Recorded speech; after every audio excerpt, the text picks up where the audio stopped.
some of the recent changes in the version 41, and just to give you a feel for what the recent activity has been like for the development that I'm aware of.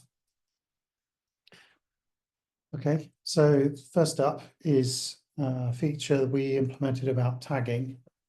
So you can add a tag to a test source code like this, and if you do that, you can then, it's a rather busy slide, you can then take your tag that's on the test case, build it into test catalog.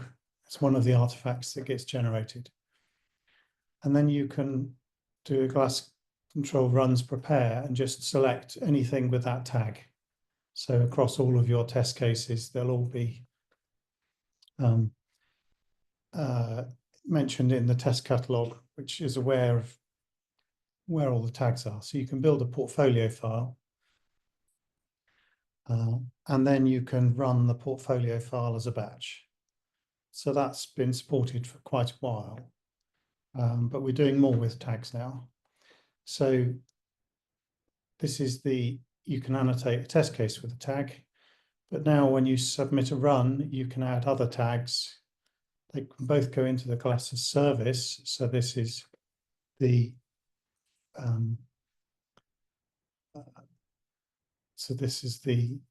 deployed Galasa service, and then when you get the results out, it combines all the tags into a big list of tags.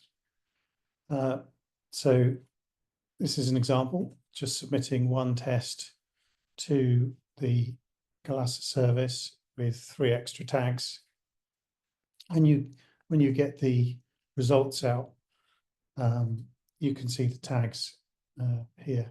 Now, you can use these things for anything, really, but we found that using them to distinguish which target version of your application that you're testing, that you've got deployed, gives you more flexibility. You can then pull out test results that only have that tag. And if you're doing charts or whatever of results over time, you can use that for charting or whatever you want, really. It's just a way of grouping the test results together. We're thinking about being able to add extra tags once the test is finished. If you're looking for a tag that just marks them as being investigated or something, and maybe CRUD of the tag cloud attached to a particular run. But this functionality is in version 41.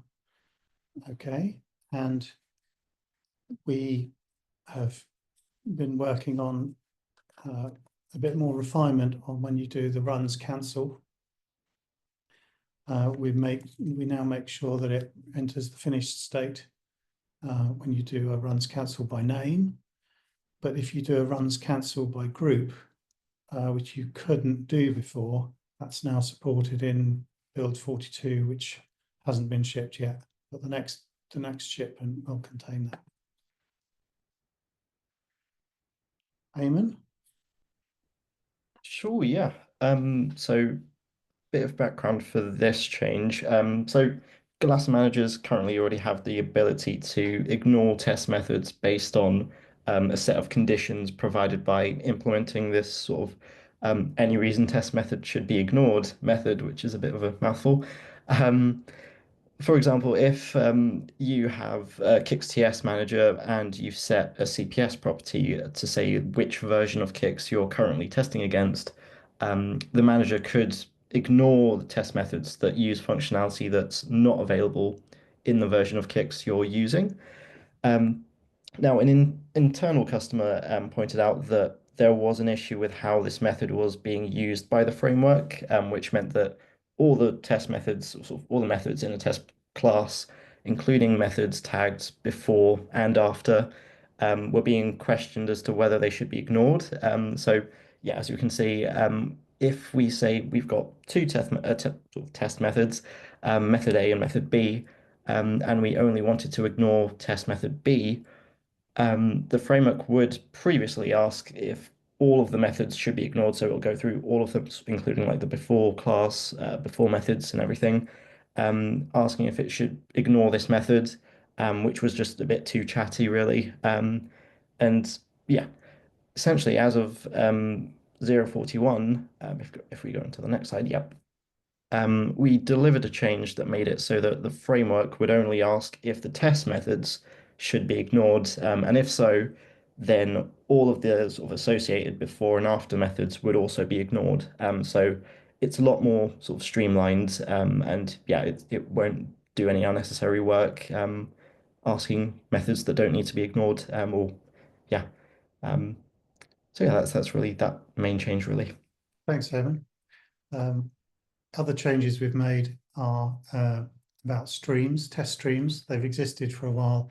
This is a Galasa service concept. We don't have this on local runs, but they're really an object that says, okay, Galasa service, you can load test classes and test catalogs from over there in Maven, in a Maven repo that's remote. So it's really just a definition containing a bit of metadata on how you do that. So a few URLs to the remote end and where in that remote Maven repo you can find the OBRs you're interested in. So we've got a command line interface for this now. So you can get a list of streams in either summary format or YAML format. You can delete a stream by name, or we've added streams as a resource so that you can define them in YAML and then combine them with any of the other resource types we support, like CPS property, a collection of secrets, and now stream definitions. You can put these YAML definitions in one file and apply them all at once, or delete them all at once, or update them all at once. So this really facilitates configuration as code.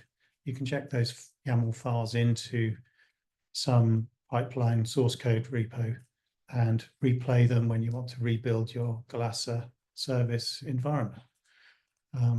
Here's an example of what the extreme definition looks like in YAML. So as you see, we've got UML, a description, we captured the name.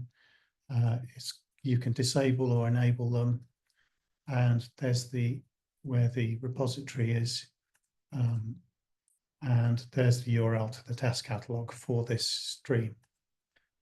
So that says these tests are in that stream.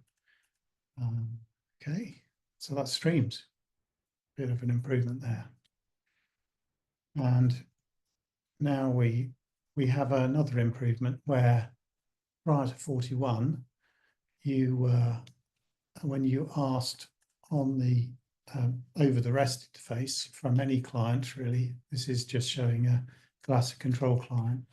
If you queried test runs and you needed all the method details, say you were getting the summary details and the method details you wanted to display, you first had to get the summary details, and then for each one, you went and got the method details separately. Now, if it's okay if you're getting ones and twos kind of results to display, but if you're getting thousands, that can quickly add up to a lot of REST calls. So we've cut it down, and now on the getting the REST call, you can say, I want method details too, and it just all comes back at once. So you don't have to make several lengthy REST calls. Just so slight optimization, a bit of a performance benefit, and it takes some load off the Galasa service. Over to Eamon for this bit. Sure, yeah. So Galasa is taking part once again in the OMP mentorship program like we did last year, which actually started yesterday and will, I think, run through until August 31st. This year, the project is really focused about extending the existing web UI that gets deployed when you install a Galasa service on Kubernetes to essentially be able to view historic test runs and like artifacts and results.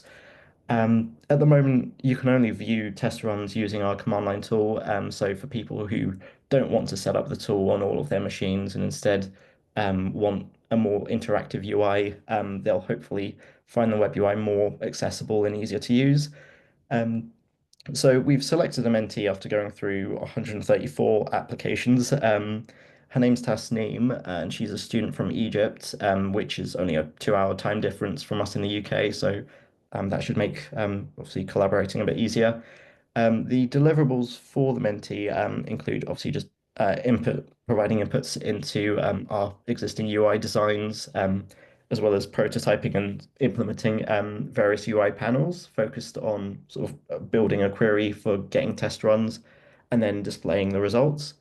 So in the next few slides, we've got a few of our initial UI designs, this one being the sort of the main summary view of all the test runs that match like a given query that you might have submitted, which displays information like the run names, people who, well, whoever ran the test, and of course like the results and whether or not the tests have passed or failed.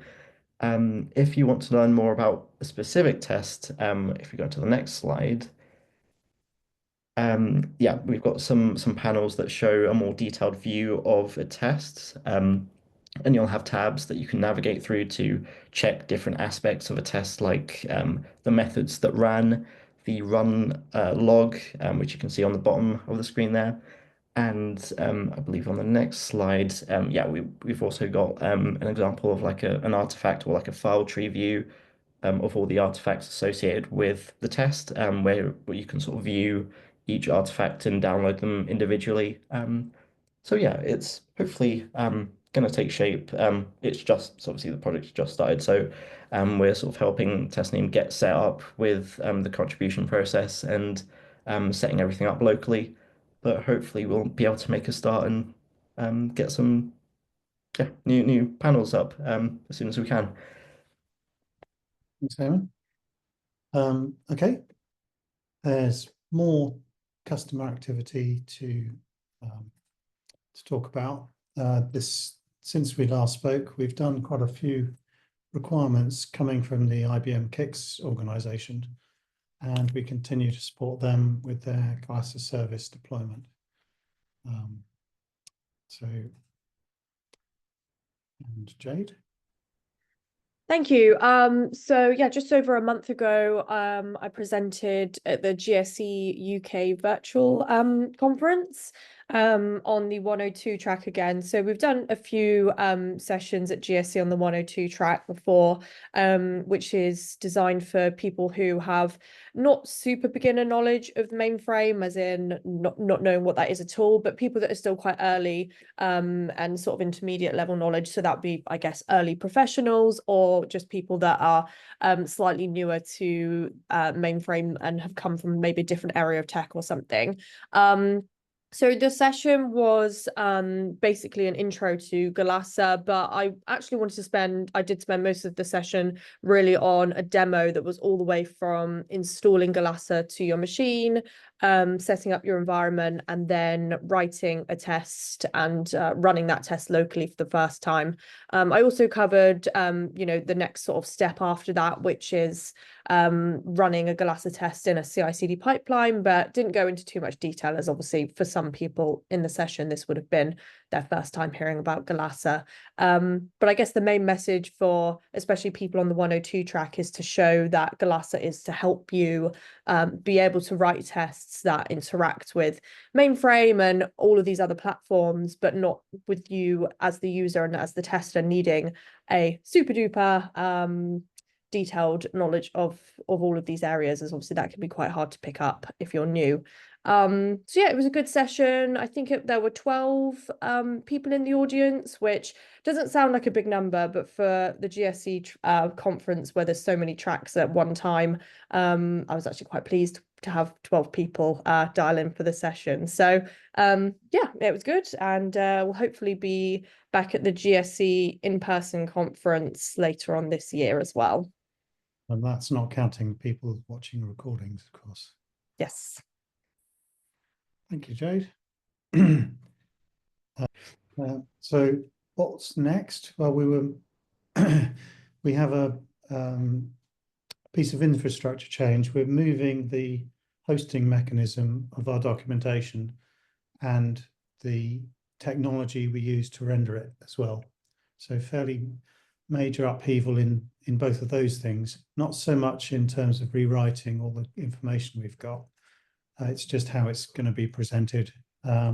So in doing this, we fix some of the problems we have in maintaining it, and also make it better. Each page will have a link, a table of contents for each page, and when you scroll down, it follows where you are, and it doesn't lose your place in the index when you flip between topics.